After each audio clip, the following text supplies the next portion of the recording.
It's about Zionism and Judaism. So we understand what is A, what is B from the horse's mouth. So the agenda today is we'll have the first 1 hour shared between Rabbi Inilah and Rabbi Sofer to provide to us an understand of Zionism and Judaism. And then we'll get the same from Sheikh Imran from an Islamic prophetic point of view. So the first hour with the rabbis, the second hour with Sheikh Imran, and then we'll open the floor. We'll open everything to the floor for questions and answers for the final hour. And we'll close at the Adhan of Maghrib. Just so you know, the lay of the land here is that we've got bathrooms on the top right hand corner there. And if somebody comes in, they want to make the Asr prayer, it's over there on the left hand corner. And we've got tea, coffee, biscuits on the left hand side. If you want to help yourself, feel free. And then we have a bookshelf where Sheikh Imran's books are up for sale at the back there. Okay, then, so if there's no further questions, then I'll pass the mic to Rabbi Ilhan Beck to give us an understand of Zionism and Judaism.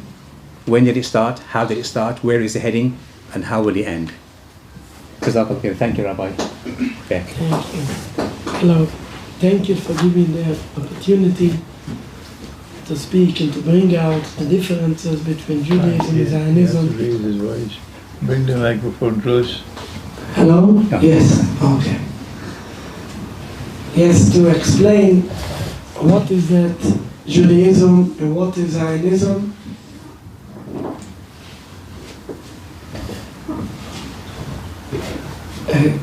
Thank you for giving me the opportunity for that. I will start from the beginning to understand. We have to understand what means that Judaism. Judaism, it's looking down. Maybe. Okay. Judaism, it's not a race. It's not a nationality. Judaism is a pure religion.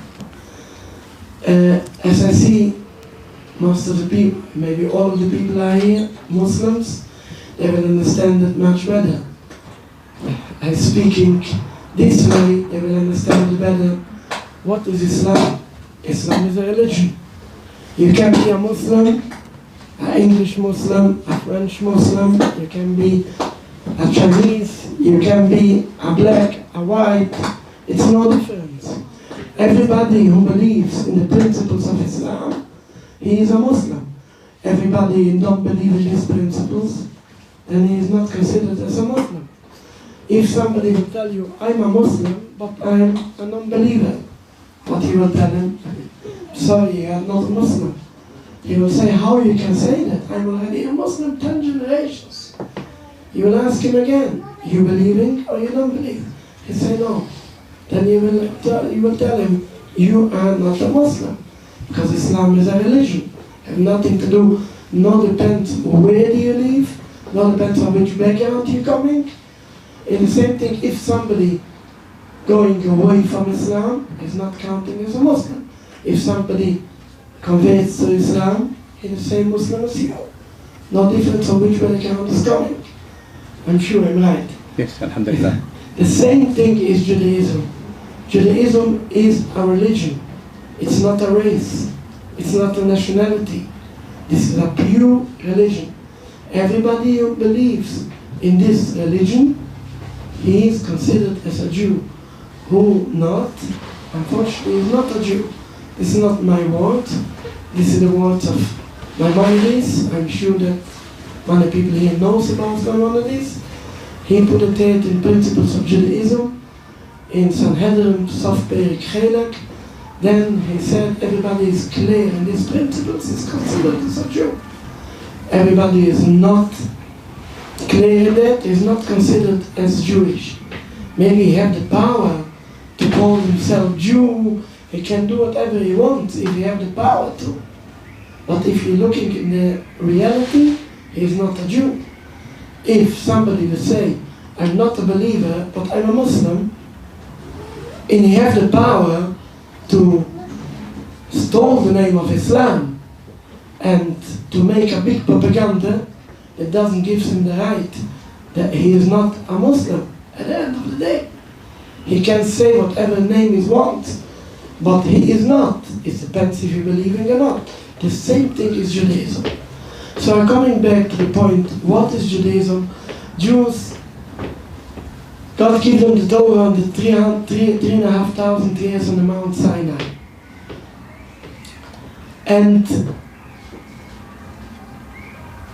these people, Jewish people, God gave them the Torah and they believe how to serve God closer, believing in God, and enlight the world with believing in God, to show the world how we have to serve God. Not everybody have to become Jewish at all. God gave for all the people 7 notes of Noah, and everybody will keep these notes, he will get his portion of paradise. And for Jewish people, God gave them the Torah, 613 laws, what we have to keep. So this is really Judaism, believing in God and keep the Torah. We'll come back later to this. Now let's go, what is Zionism? Zionism is a secular movement, has built up only 150 years ago, 140 years ago, by a secular person. His name is Ted Herzl. He came from Vienna, Austria. He don't believe in God, he don't believe in the Torah, he don't believe in nothing. He didn't even make a circumcision for his own son. A circumcision really, by Jewish people, is even people what, unfortunately they are secular, but still they're keeping a few key points. Yom Kippur, not eating pork, and one of that is making a circumcision for the children. However, he didn't do that and he was proud of it. He was completely a non-believer, he don't believe in God, he don't believe in nothing. He have a different look on Jewish people at all. He say, what will unite Jewish people? We know what unites Jewish people. Jewish people are united by the Torah. Jewish people are united by the religion. This is what one of the great sages said.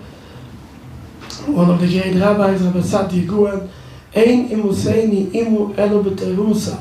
That means Jews are only united by the Torah. Not by a land, not by a language, not by nothing. Only by the Torah we are united. And Muslim people will understand it better. What unites Muslim people? Only the religion unites the Muslim people. It's no difference where they live, no difference if it's language they're speaking. You don't have to speak Arabic to be a Muslim. You don't have to speak in the East to be a Muslim. No. What unites Islam? The religion. The same thing is about Judaism. What unites Jews is only the religion. But Zionists, they don't believe in the Torah, they don't believe in God. So, they're thinking, what will unite the Jewish people? They come up with a secular solution. Okay, we will make our own country, and we will be united by a country, by a language, and so on. So, you can understand what Zionism has done. They took the religion, empty it out from the whole holiness, from the spiritual in that, and filling that in with nationalistic ideas. Completely. It's like if somebody will take Islam and he will say what means to be a Muslim. You have to live, I don't know, let's say, in Pakistan, in Iran, I don't know, one of the countries, you have to live there, you have to speak Arabic, then you are a good Muslim. That means taking out, emptying out the whole religion, filling that in with materialistic, nationalistic frame of mind. Yes, mindset. Yes, so to give it, just fill it in with completely a materialistic thing, but having got nothing to do with the religion, have nothing to do with God, have nothing to do with believing God, with a connection to God. This is exactly what the Zionist is doing with Judaism. In reality, Judaism, in real Jews, are still loyal to God, and they haven't got nothing to do with the Zionists, with the state of Israel. Again, when I'm speaking about Jews, I'm not speaking about the 18 million Jews today in the world. Because unfortunately, from the 18 million Jewish people in the world, 16 million of them are completely secular. We are not considering them as Jews at all. I didn't want to offend anybody, but this is not my words. I cannot help them. These are the words of Maimonides. This is the Jewish religion. If you want to be Jewish, you have to keep the religion. You have to believe in God. If not, they are not considered Jewish. And I'm speaking only in behalf of people who looks like me, this type of people. We are concentrated mostly in Stamford Hill. I don't know if anyone here knows here Stamford Hill. Stamford Hill is a large neighborhood with thousands of Jewish people.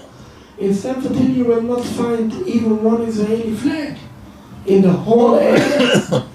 This is, in general, an anti-Zionist area. I mean, I can say that most of them are anti-Zionist, and the rest of them are non-Zionist. Non-Zionist means they have nothing to do with Israel. They have their own lives, their prayers, their studies, their education, their businesses. Let's put it on this way, they will not shed a tear if the state of Israel will come to an end. It's not their business at all. There is a very small percentage in our area also what they are Zionists. Unfortunately, they look like me and they are Zionists, but they are a small percentage, thanks to God. Most of the area are non-Zionist, not most, 95% of the area, most of them are strongly anti-Zionist. We have synagogues, thousands of Jewish people praying there, what are all awaiting the dismantlement of the state of Israel.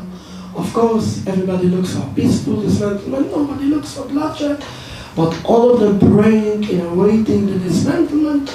The leading community in our area called Satmar. Satmar have in our area about 12, 13 synagogues. In a few of them, very large synagogues, they're praying there.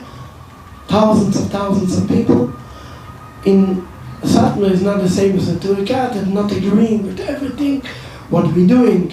However, but in principle against Zionism, they're 100% agreeing. They're not agreeing, they have other ways how to fight Zionism. We're going out on demonstrations, they have their own ways, but all of them are praying and awaiting the peaceful dismantlement of the state of Israel in full. No one of them agreeing with the state of Israel. Again, I come to the point to understand what is Judaism and what is Zionism. Judaism means a religion. Believe in God, trust in God, keep connected to God, pray to God. Zionism is ignore all the religion. Transform the religion, transform Judaism into a nationalistic movement. Fill it in with aspirations of nationality, immaterialistic things. How to fill it in, transforming the Jewish religion. So you can understand that Zionism really is the greatest enemy of the Jewish people. As I believe everyone will understand that. If somebody will take over someone's land, he is an occupier, like the Zionists, what the Zionists doing, and they're committing genocide for so many innocent people, men, women, and children in whole Palestine, especially in Gaza, especially in the last 2 years, what we're witnessing, what's going on in Gaza. You know, I mean, here in London, in England, we are not allowed to label anyone with names, so I didn't give them any names. I can only say what the truth is, that these pictures, what we're seeing now in Gaza, we didn't saw it the last 80 years. Last time when we saw it, it was in Poland under the Nazis. Again, I don't label anyone with names, we cannot label anyone with names, but unfortunately this is the situation that the pictures what we see there, the starving people there, the starving children. I cannot sleep in the night, we get crazy, what's going on there? But I come back to the point, we will come back later to this point. I just come back to the point that Zionism, when somebody take over someone's land, he is a strong enemy for him. But if somebody will take the religion, if somebody will take Islam, emptying that out of the religion, fill it in with nationalistic movement and say, this means Islam, and he will have the power, he will have millions of followers, and he will have the power of the media, this will much stronger and deeper enemy. This is not, it didn't take away the land. He take away the religion. He take away your connection with God. He take away much more from you. This is really what the Zionists is doing with us. Therefore, Jewish people are the greatest enemy of the state of Israel. And they are waiting that the state of Israel will come to an end. A full end. 100%. This is what Jewish people waiting for and praying for that. The Zionists are our strongest enemies. And let's put it on this way. Even in case, if all the Palestinians will agree with the state of Israel, we will never agree with that. Never. We will never agree with that. Palestinians will also never agree with that. However, I just bring out that even they will agree with that, we will never agree with that. We are very strong enemies between Jews and between the Zionists. And I will try to explain it more, to understand it more. It's really something what we have to speak later, but I will bring it out now in the front just to understand it more. We often hear Netanyahu speaking on the media, waving the flag of the promised land, the promised land, the promised land. He tried to justify himself with the promised land. It's true that God promised a land for the Jewish people. However, when you look in the Torah, you will see that. This promise was only conditionally. God promised a land for the Jewish people under certain conditions. Numerous times in the Torah it's written, I will give you the land if you will keep a high level of life, a high moral of life. If not, you will be exiled of the land. Numerous of times, everybody who reads the Torah see that again and again and again and again God say for Jewish people, only if you keep the high level you will be promised the land. If not, you will be exiled the land. This part the Zionists ignoring completely. They're just speaking about the promised land, but they're ignoring that the same God who gives the land for the Jewish people, the same God took it away from the Jewish people. We are now in exile by divine decree. Jewish people are believers in God. Believing doesn't mean when it's light. When it's light you can see, you don't have to believe. Believing means when it looks dark, nothing is dark, because everything what God is doing, it's light. But sometimes we have small minds, what we don't understand it. But we believing in God. Even when it looks dark. Jewish people are in exile. God sent us in exile. We are not lost our faith in God. We are not lost our trust in God. When God sent us in exile, we're staying in exile. I say every time, just to understand that, when our father say for our child, you are bad, stay in the corner for 10 minutes. He coming out. What means that?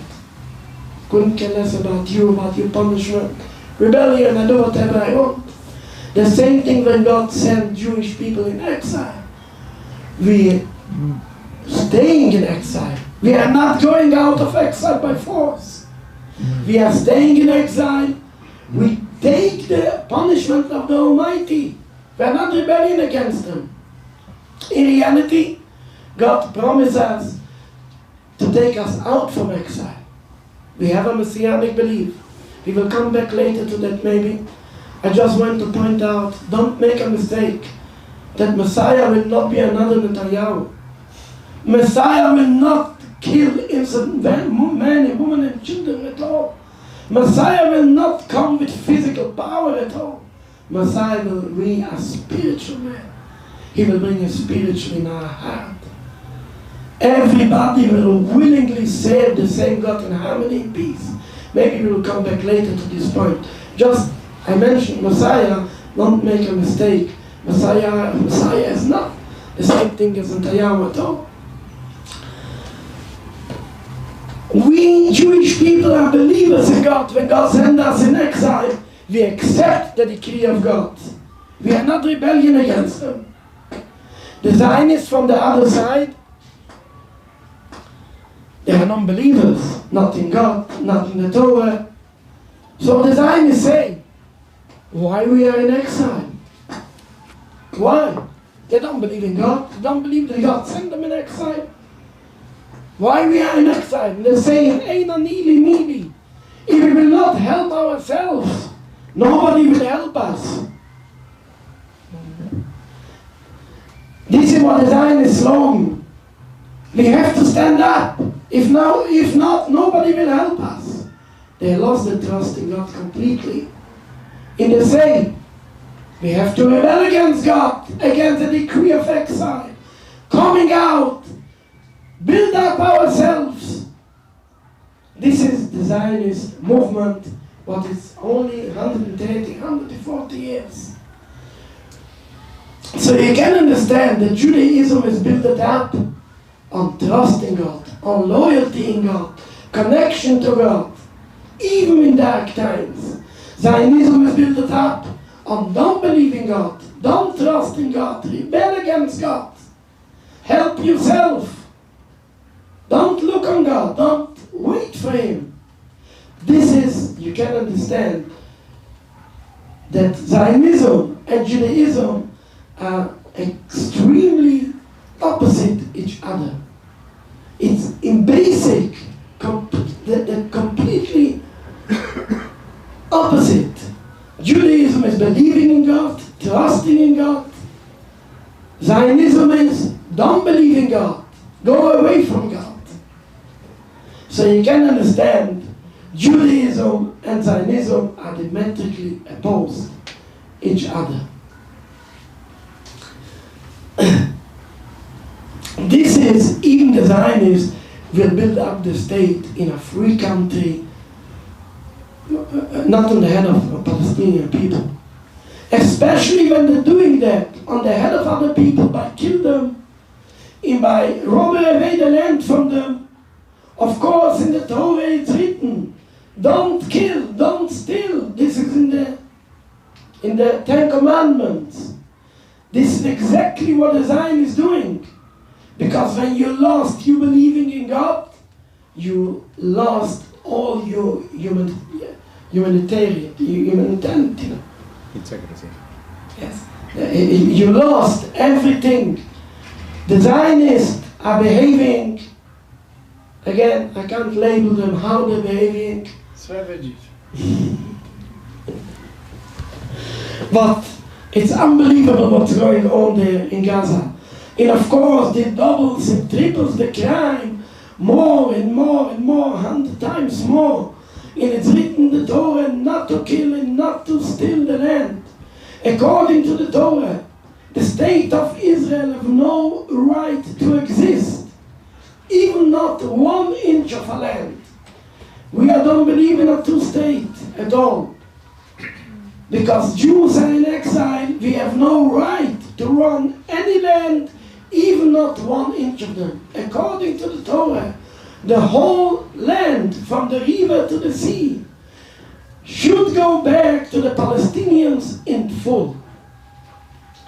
And this is the Torah teachings.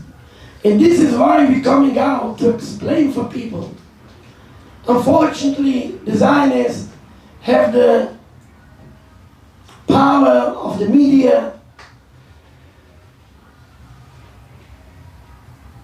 Unfortunately, they have the power of the so-called Jewish people, the 18 million Jewish people. What I tell you, that 60 millions of them, unfortunately, are secular. We don't count them as Jews. But the Zionists have the power. And they say, no, they are Jews. The real Jews, oh, they are only fringe. How many they are? Thanks to God, we are hundreds of thousands. But unfortunately, yes, unfortunately, the secular Jews are 60 million today, unfortunately. What we can do? I must tell you that even between the secular Jews, there are large amount of people that are against the state of Israel. I haven't got a connection with them, but I'm coming to all the rallies here in London, and I hear them calling up the speakers. Most of them are Jewish names. So I see there are large community, even between the secular Jews, but are against the state of Israel. But I haven't got a special connection. I speak on behalf of Jewish people, real Jews, what they are living the life according to the Torah and according to the belief in God. So you can understand that Judaism and Zionism are completely two different things. Jews are not Zionists, and Zionists are not Jews, and you can't compare these two together. Never. And according to Judaism, as I told you, Jews have no right to the land. We often hear that the Zionists say,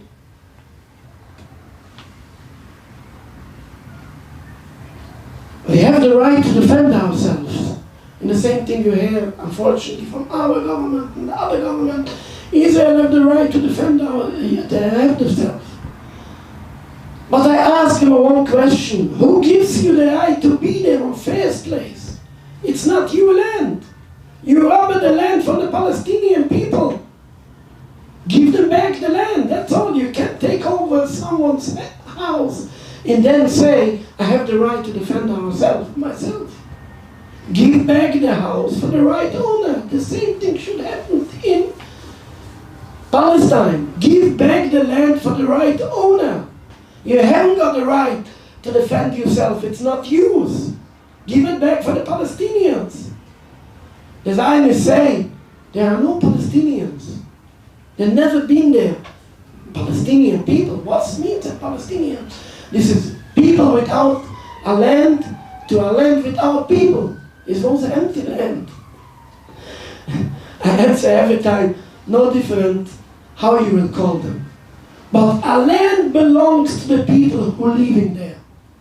No one has the right to take away the land from the people who live in there. No different what name you will give them. You cannot take England away from the people living in England. Nobody has the right to that. Even not the UN have no right to take England and to give it away for Italy. And they're no different. If French will occupy England, they have the power to that. And they will say, okay, we give it a gift for Japan. They can't do it. Nobody can take away a land from the people who live in there. Again, Palestine belongs for the people who used to live there. No different what name you will call them. The world called these people Palestinians. So the land belongs for them. Everybody knows the history. Knows the Jewish people was only a small percentage in Palestine 120 years ago. Maybe 10%, maybe less than that. My colleague Rabbi Sofer knows better the history. However, there was a small percentage. And the Zionists bringing up with many tricks Jewish people from Poland, from Russia, from Hungary, from all the Middle East countries, bring them up to become a majority. But this doesn't give them the right for the land. The land belongs for the Palestinian people. And this is what I say, this is according to the Torah. And nobody has the right to take it away from them. The Zionists justify themselves every time, okay. But Jews, at the end of the day, Jews need to have a safe country. Everybody needs to have a safe country. We will give for Jewish people a safe country. We will save Jewish people from anti-Semitism. I say every time, just open the eyes. Where is the most dangerous place for a Jew to live in today's day? Go in the whole world, from Australia to Argentina, and from New York to Japan. Where is the most dangerous place? Israel is the most dangerous place for Jewish people, for a Jew, not for a Palestinian, for a Jew to live there.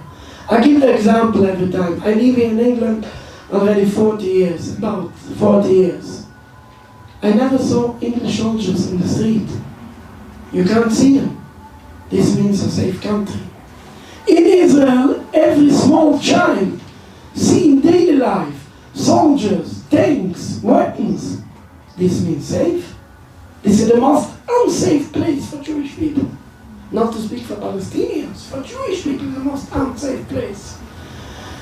The Zionists didn't make any safeness and also didn't save any Jewish people from anti-Semitism in the world. When I'm going in the street and I hear behind me, Hitler, Hitler, I know that he watched yesterday a video of Gaza. They're only erasing anti-Semitism all over the world. Our rabbis said it before, that the state of Israel will only bring bloodshed. And that's what we see with our eyes 80, 90 years later. 77 years for the state of Israel. And it's a long river of bloodshed after bloodshed. And nobody can stop it. The Zionists say, oh, if you are against us, however, you must come with us. If not, you will be killed. You don't know the biggest anti-Semites in the world are Muslims. They want to kill Jews. They want to throw the Jews into the sea. You must come with us. If not, you will be killed. Nothing can be further from the truth from that. Everybody knows a bit history. I believe it for Rabbi Sofer really to speak it better. I will just mention it. Knows that we have a golden life in all Muslim countries for centuries. But we don't have to go to the history. Just open the eyes in today's world. After 77 years of occupation, after 77 years of genocide for the Palestinian people, still Jewish people living in all Muslim countries peacefully. In Morocco, in Tunis, in Turkey, in Iran. Iran is the greatest enemy of Israel. Still, Jewish people living there peacefully. They don't know what anti-Semitism is. Just for 10 weeks ago, when it's flying the missiles from Israel to Iran and back, the Iranian government saved the Jewish people living in Iran. They didn't concentrate them in our concentration camps. They saved them. Today is an open world for a couple of £100. Take a flight to Morocco. Take a flight to Iran. You will see it with your own eye. Go to Turkey. You will see that. Jews have their golden life. I myself, I'm born in Palestine. My whole family gone out of there. We don't want to live under the Israeli occupation.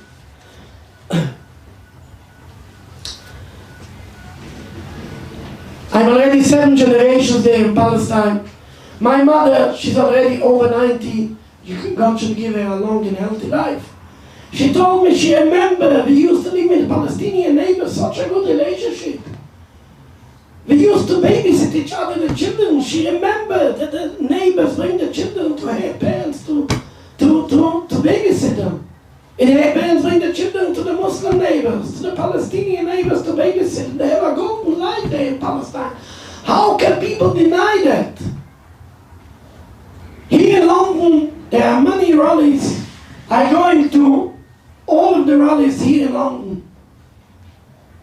Sometimes the police stops me and asks me, where are you going?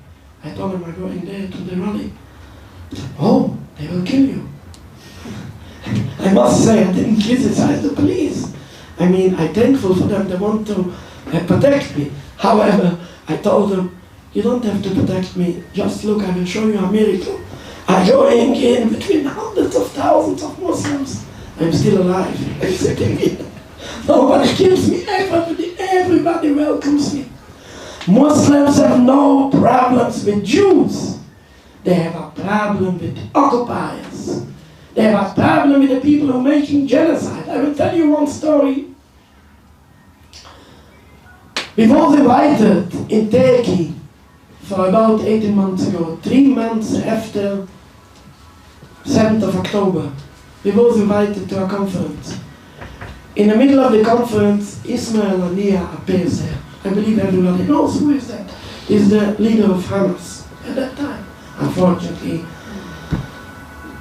Yes, okay, but he appeared to the conference, he saw the rabbis, he told them to come up, and he embraced them, and he declared, Jewish people have no, our people, Hamas people, have no problem with Jews like that, like these people. Rabbis like this will be welcome in Palestine. This all shows and proves, if don't forget, this is the biggest anti-Semites of the world, the biggest terrorists called Hamas. They declared openly, we have no problem with Jews. Jews will be welcome. This is a fact. Everybody who wants to open their eyes can see that. I will conclude my words, finishing my words. According to the Torah, the only solution that there is the full dismantlement of the state of Israel. We hope and pray for a peaceful dismantlement. Nobody looks for bloodshed. I'm not a politician, but I can only say the words of the Torah. In the Torah it's written, the reference is in Numbers 14, verse 41. A rebellion against God cannot be succeed. As long as the state of Israel is a rebellion against the Almighty. The Almighty sent us in exile, forbidden us to go out of exile. Besworn us with 3 oaths not to rebel against the nations, to go out of exile. This is exactly what the Zionists is doing. They rebel against God. They don't look on God's commandments, don't kill and don't steal. This is a rebellion against the Almighty. They will not succeed. They will come to an end. We hope, if we pray for a peaceful end, the state of Israel will be dismantled in full in the whole land from the river to the sea. We'll go back to the Palestinian people. And it doesn't mean Jews have to be killed. Doesn't mean Jews have to be expelled. Jews can continue to live there like we live in Iran, like we live in Morocco, under a Palestinian government in full. And Jews don't take any part in the government. We have to stay in exile and to accept the Palestinian government on us, to accept all the Palestinian laws on us. We hope and we pray. These times will come back, the time will come back. But we hope and we pray that will be soon and on a peaceful way. In our days, we will see that from the river to the sea, Palestine will be free, inshallah. Inshallah. Thank you. Jazakallah khair. Thank you, Rabbi. Okay. Rabbi Safa. Thank you so much. Assalamu alaikum wa rahmatullahi wa barakatuh. It's a great opportunity to be between our Muslim brothers and sisters. Each one will be blessed. Barakat Allah alaikum, Allah barak fikum. I'd like to say a few words in Arabic for our Palestinian brothers. Allah ma'akum ya hibai, كل التحية وأجمل التحية لأبناء شعب فلسطين العظيم في المخيمة اللاجئين في لبنان، غزة الشقيقة والمظلومة والمدمرة والمدمرة، في الأردن وفي سوريا، في أنحاء العالم كله، في أرجنتينا، في بريطانيا. هي فرصة سعيدة نشوفكم، وإن شاء الله المرة الجاية إن شاء الله نشوفكم في فلسطين، وأنت في بلدة كنيل، البلدة اللي افتقدوك هناك، رح ترجع إن شاء الله، ومهما يمر الزمان أنت وابنك وأولادك وأولادك وأولاد أولادك ترجعوا لفلسطين الشقيقة وبس في عندي طلبة خدني معكم يا أخوة خدني معكم إن شاء الله شكرا. Well, I think it was enough to say it in Arabic for my brothers. I couldn't hold myself. I'm very happy to see my Palestinian brothers here, and it's very painful. I see this honorable gentleman, Mr. Hussein Omar al-Husseini. I'm very happy. He's like my brother. I met him in one of our activities for Palestine, and since then we became like brothers, which exchanged a day without messages with him. I get very angry and upset with him, and he's all the way back. But mostly I like more his father more than I like him. His father is a piece of history. His father grew in a village of Kanir. Kanir is a southern village south of Haifa. It was also an Arab city before it was destroyed and conquered, and tens of thousands of Palestinians have been expelled viciously by the Zionist terror groups Haganah, Etzel, and Lehi, which was performed after that to be called Israel Defense Forces. These vicious Nazi Zionist groups who come and help with this. Come and help with this. Okay. I'm sorry. Rabbi Beck already explained the fundamental difference between Zionism and Judaism, and I'd like to just review shortly the history between Muslims and Jews, and to show how evil are the Zionists and how evil are they by not even saying thank you for a wonderful history of about 1,350 years between Jews and Muslims. The history between the Jews and the Muslims started by the Caliph Abu Bakr, Rahmat Allah ala Ruh al-Tahara, and after that by the Caliph, the second Caliph, Omar bin Khattab, the great Caliph who released Palestine for the Byzantines, released Iraq also, and also he captured, I think, Iran, if I'm not making a mistake, Persia, yeah. He put the foundation that after that the Muslim religion will tolerate Judaism and other religions also, instead they would pay a loyalty tax that's called jizya. We've been very happy and proud to pay the jizya because we've received protection, mercy, understanding, and sympathy from the Muslims government, especially from the Caliphate, and that was the beginning of the flourishing of the Jewish religion, because as Muslims, the believers of Allah Ta'ala, we've been protected and had the right to practice our religion. I myself, my parents are coming from Iraq. We've been lived there for many, many years. So my father tells me that our history in Iraq is about at least 2,000 years, if not more. And my father served in the Iraqi army, was proud to serve in the Iraqi army. He was an Iraqi nationalist, my father. He never became a Zionist. Till his last day, he cursed the day that he came to Palestine. As you know, my dear brothers, my Muslim brothers, there was a shift. Between 1.3 million, the number 900,000 is false, I just researched it lately. The numbers of Palestinians that was expelled in the Nakba in 48 was not 900,000. 900,000 was parents and elderly people, yes, but they didn't count the children. He was a child, my dear friend, Mr. Husseini. He was a child when he was expelled from Palestine. He was not accounted in the number of the expelled. So the number is between 1.3 million and 2 million, because the children were never counted. One of the biggest, vicious, worst ethnic cleansings been done in a recorded history. And then, in order to fill up this land without people, Palestine became a land without people. Of course, after you expelled 2 million Palestinians, it became a land without people. Then they took all the Arab Jews families, about more than a million people, from Morocco till Iraq and even till Iran, and terrorized them in order to force them to come to Palestine and take the possessions, the properties, the land, houses, villages, farms of these great Palestinian people. ignoring the great history that we shared together. When I'm talking about it was in Iraq, the Caliphate gave us was the Resh Galisa, the right to live together.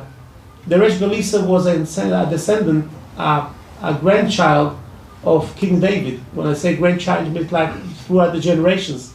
And he used to receive an autonomous zone in Baghdad that Jews lived there, and he was like a small king.